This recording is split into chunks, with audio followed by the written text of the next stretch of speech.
Alors, bonjour mes chers étudiants. Alors, toujours dans le cadre de nos cours concernant ce module qui s'intitule L'introduction à l'étude de droit dédié aux étudiants inscrits en S3 sciences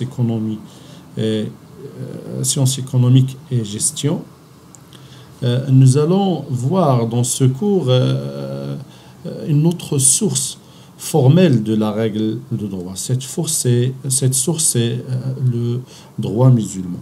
Alors, nous savons tous que le Maroc a fait de l'islam sa religion d'État. Alors, selon l'article 3 de la nouvelle constitution marocaine, l'islam est la religion de l'État qui garantit à tous les Marocains le libre exercice, bien sûr, des cultes.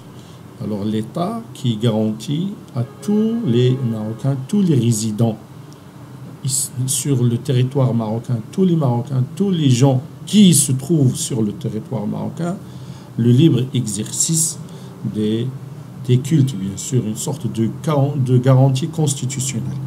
Alors, nous avons, bien sûr, puisque nous avons cité que la loi, le droit musulman représente une source formelle de la règle de droit, bien sûr, nous avons des institutions constitutionnelles régies par le droit musulman.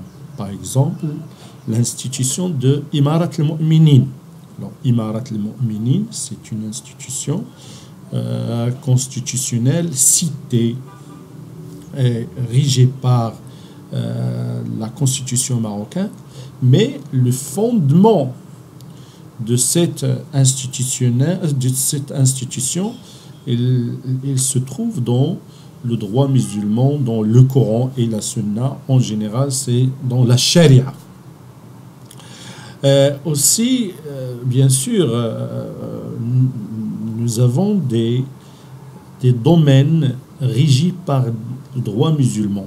Ça veut dire quoi, régis par le droit musulman? Alors, le Coran et la Sunna représentent la source fondamentale de ces règles de droit.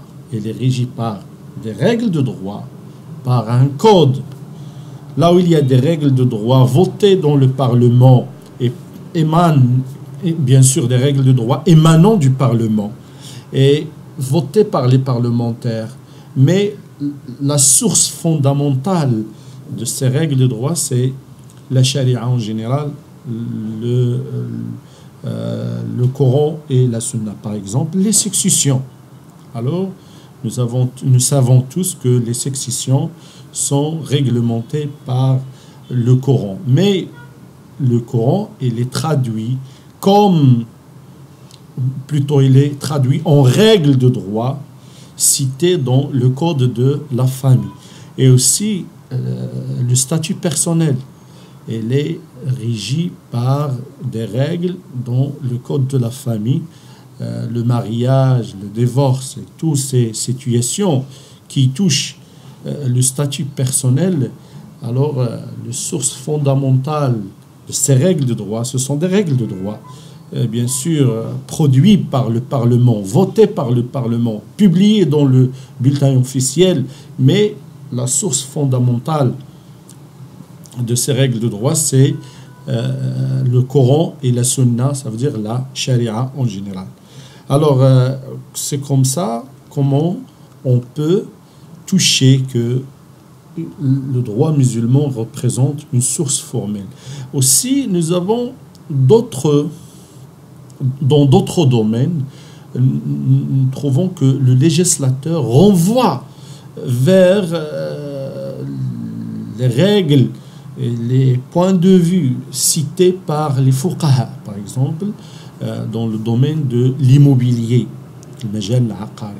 Bien sûr, nous savons tous que ce domaine il est régi par un code, c'est le code des droits réels, principalement. Alors, dans ce code, on trouve dans le premier article une sorte de renvoi claire et expressive du législateur vers les règles du droit musulman ou bien les points de vue du fuqaha, du rite malikite, puisque nous suivons ce rite malikite. Bien sûr, le législateur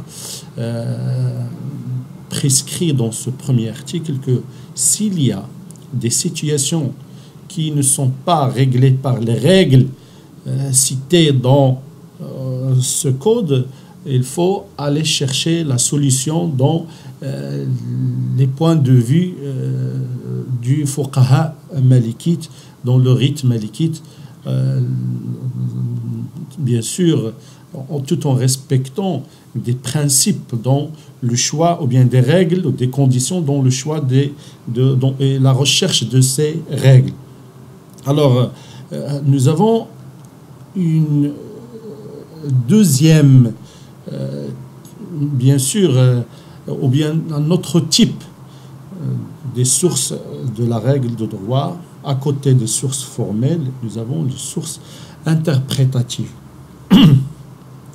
Parmi ou bien les deux sources interprétatives, on trouve la jurisprudence et on trouve la doctrine. Alors, pour la jurisprudence, il faut tout d'abord souligner que le mot jurisprudence a deux sens.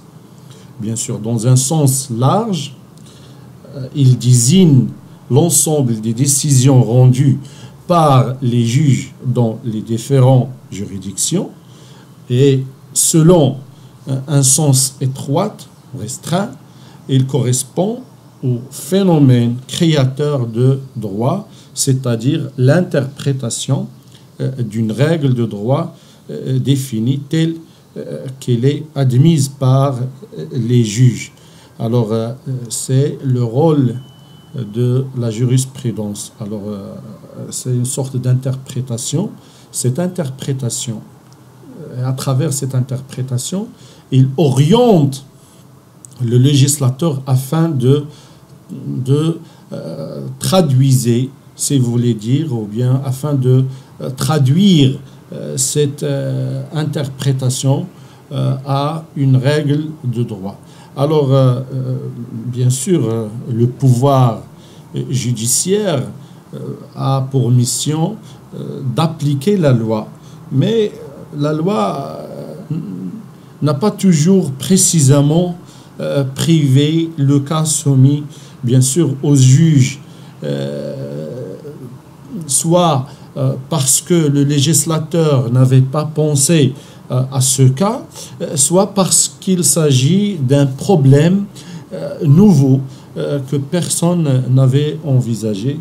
On peut alors estimer que le juge a pour rôle de faire évoluer le droit résultant d'un texte écrit, bien sûr, et figé.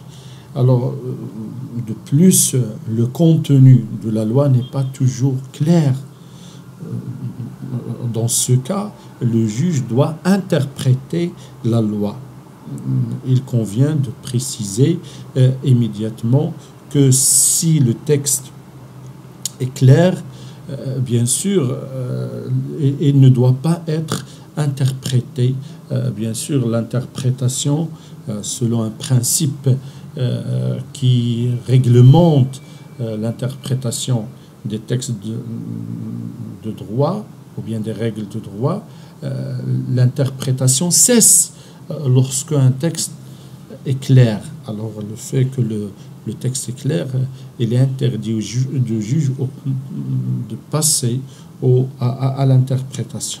Alors le produit de l'interprétation du droit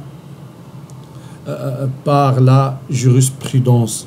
Alors, il faut bien sûr rappeler que l'ensemble des juridictions produit un nombre considérable de décisions qui expriment au cas par cas l'interprétation de la règle de droit.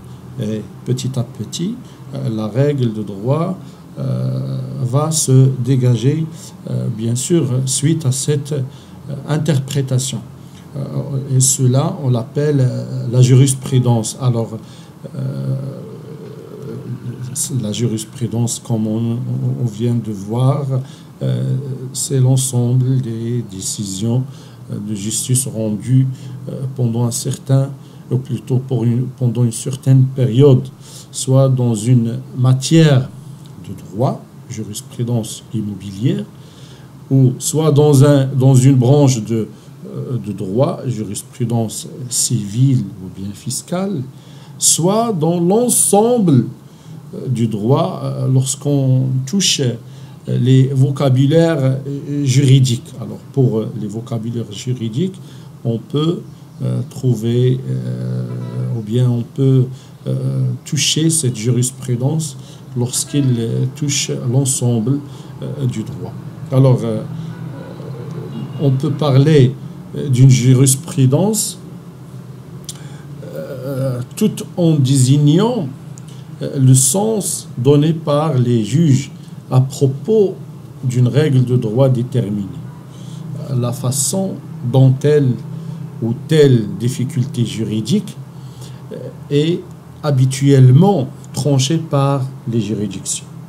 Alors, peu à peu, à force de décision, dans le même sens, une jurisprudence va se créer, une règle va s'imposer en tant que norme juridique.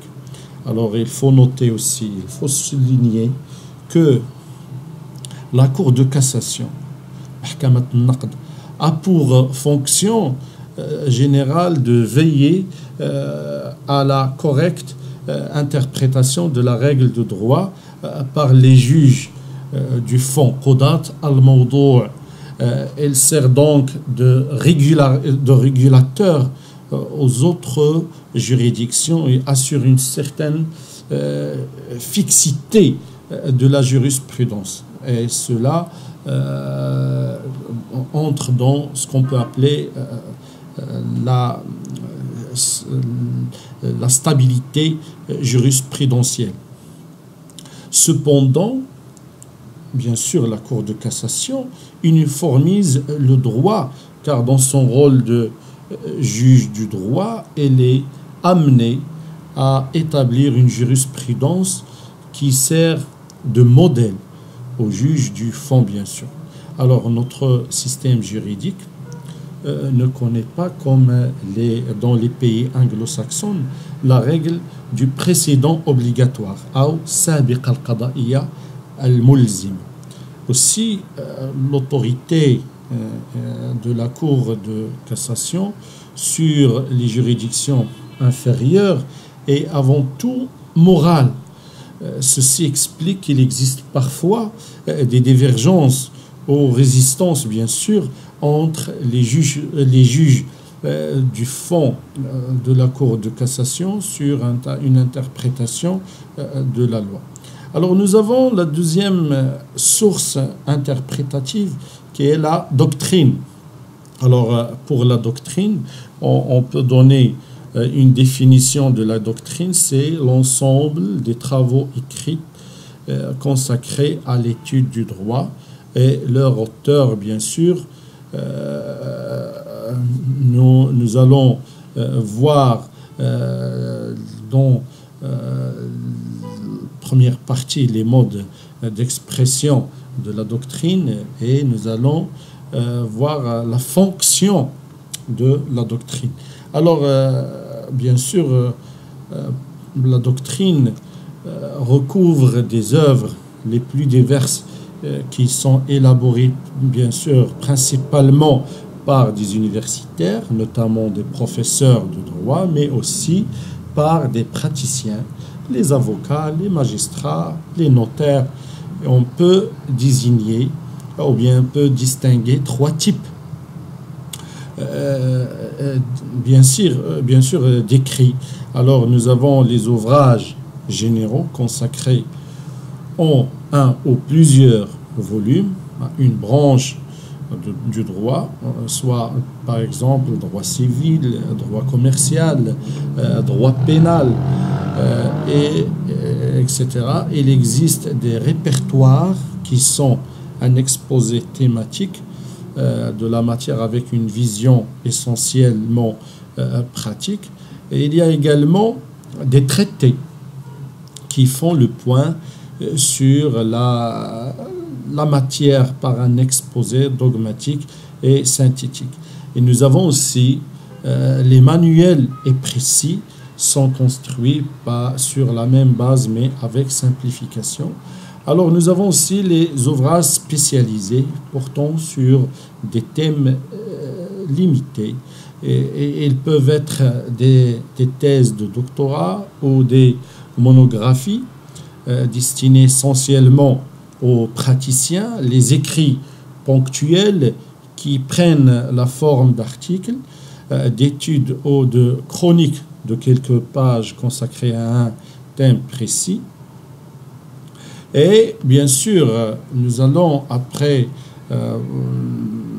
voir maintenant pour la fonction de la doctrine. Alors, il faut souligner que la doctrine a un rôle pédagogique. Principalement, c'est un rôle pédagogique.